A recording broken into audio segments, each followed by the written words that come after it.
Hello, this is John with Jesus' message for Monday, May 2nd, 2016. Today he is once again reminding us why we are on earth at this time.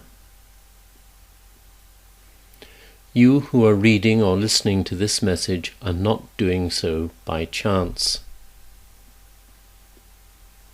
Human consciousness is an ongoing spiritual evolutionary process that you collectively chose to undergo and to which there are no limits. Limits are boundaries that you built around the illusory environment that you inhabit as human beings, but which you are free individually to dismantle or move beyond. More and more of you are realizing this and choosing to move through them to an awareness of the limitless possibilities that creation offers you in every moment. Those who do come to an awareness that in truth you are completely free. As more of you open to this wondrous truth and acknowledge it, you enlarge the gaps in the field of limitations from small individual pathways to an immense and interconnected highway that all of humanity can and will use to depart the illusion. Passing out of the limiting environment in which you have spent eons seemingly controlled and restricted by unseen forces of enormous power, you awaken into an infinite field of unimaginably unlimited possibilities. This is what humanity is in the process of doing right now. The worldwide chaos and confusion that is presently arising is identified by humanity as an endless and enormous theatre of operations in which global warming, tectonic plate shifts, extreme weather systems, interminable wars, unconscionable corporate and political corruption and greed are seemingly leading to an inevitable global catastrophe that will destroy the environment and most, if not all, of the life forms present on Earth, including, of course, humanity. The problems humanity is facing appear almost insoluble. This is not the case. What is happening is the removal of the blinders that hid from you the awareness of the interconnectedness of everything. As you start to see the interconnectedness of absolutely everything, you cannot help also seeing the insanity of the way in which you have been attempting to live your lives separated from one another. Modern psychology has shown you that most people live ego-driven, that is, fear-driven lives in which each one appears to be the center of his own tiny universe. A universe on which the universes of others impinge, causing pain and suffering for all. And much of that suffering is in fact the result of denied feelings that give rise to powerful emotions that are then projected onto others, from whom they are reflected back whence they came, onto oneself.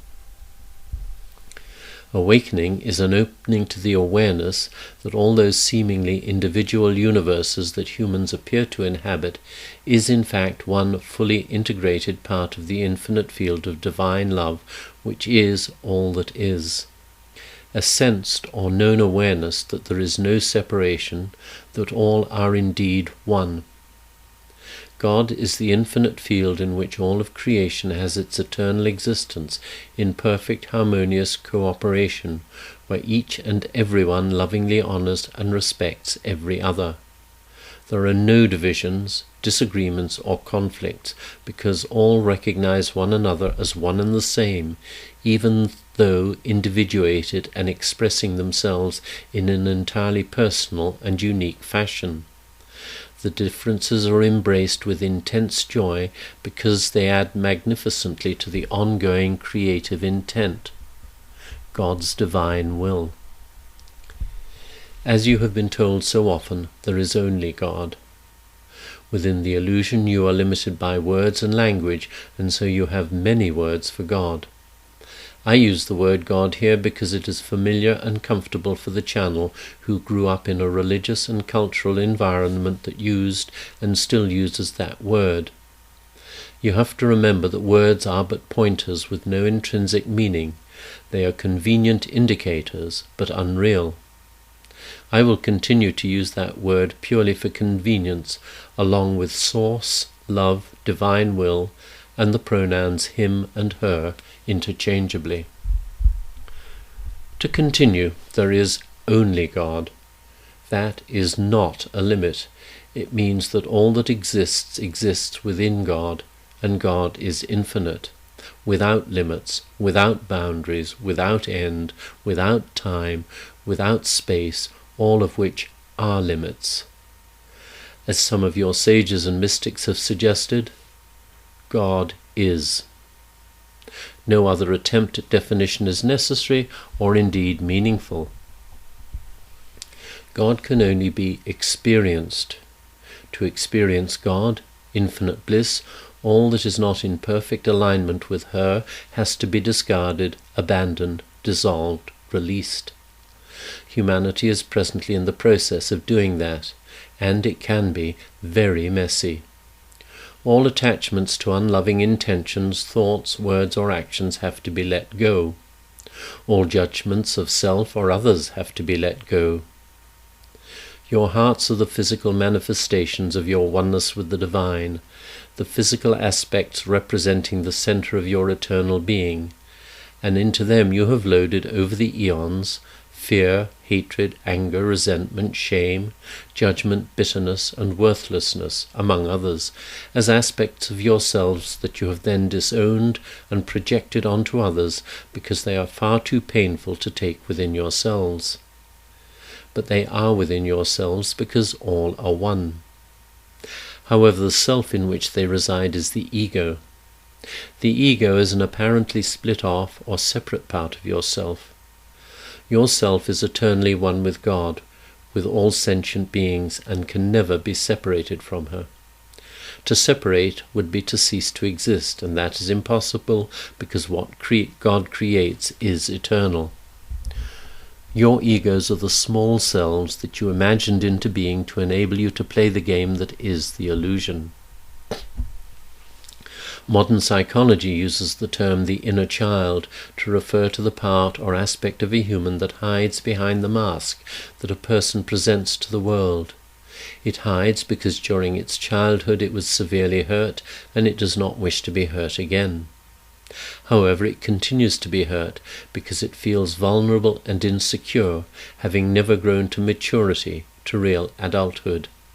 Its scholastic, academic, and physical talents and skills allow it to present a mask of confidence to the world, but behind that mask a small and frightened child still resides.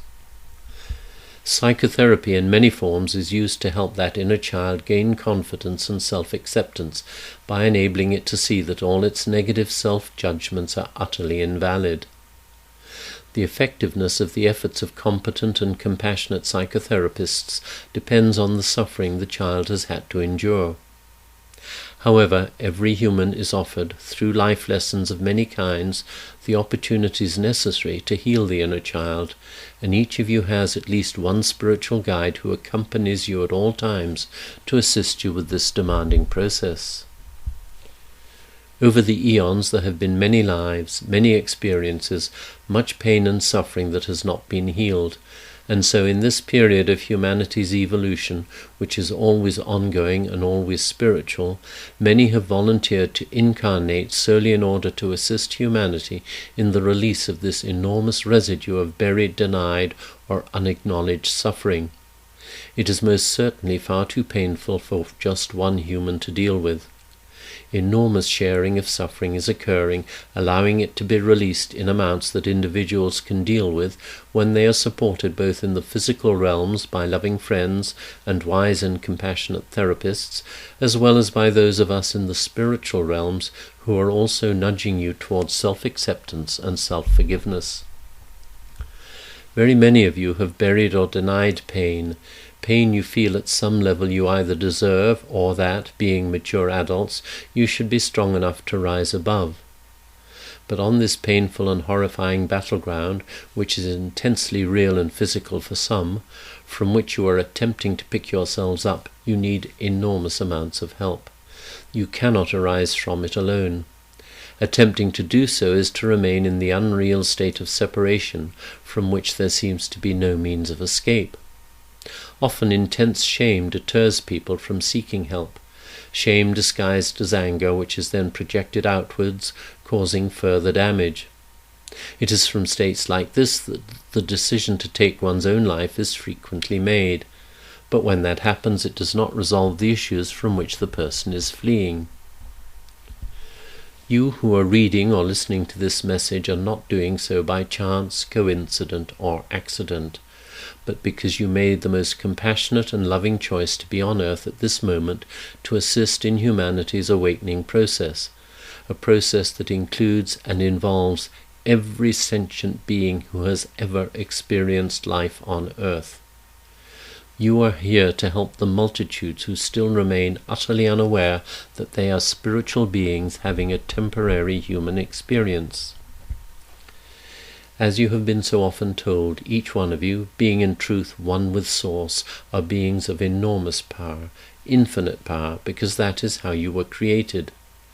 That power is with you in every moment and for all eternity. Your physical forms are temporary vehicles composed from your energy fields of love, and your earthly task is to hold the intent to be loving in every moment and in every situation. That intent is extremely powerful, and it is an irreplaceable and essential aspect of humanity's awakening process. You cannot awake alone. Why? Because all are one. You could perhaps imagine yourselves as forming the channel that is guiding the separated energy fields of humanity back to oneness with Source. Separation has never occurred and could never occur, but because of the power you were given when God so lovingly created you, you were able to establish a very real-seeming physical environment in which to play your games and eventually become frighteningly lost. Know that you are most highly honored here in the spiritual realms, to which you will shortly return, for making the most wondrous and compassionate choice to incarnate at this moment in Earth's history, to assist in this mighty heavenly project whose success is divinely assured. Your loving brother, Jesus. Hello.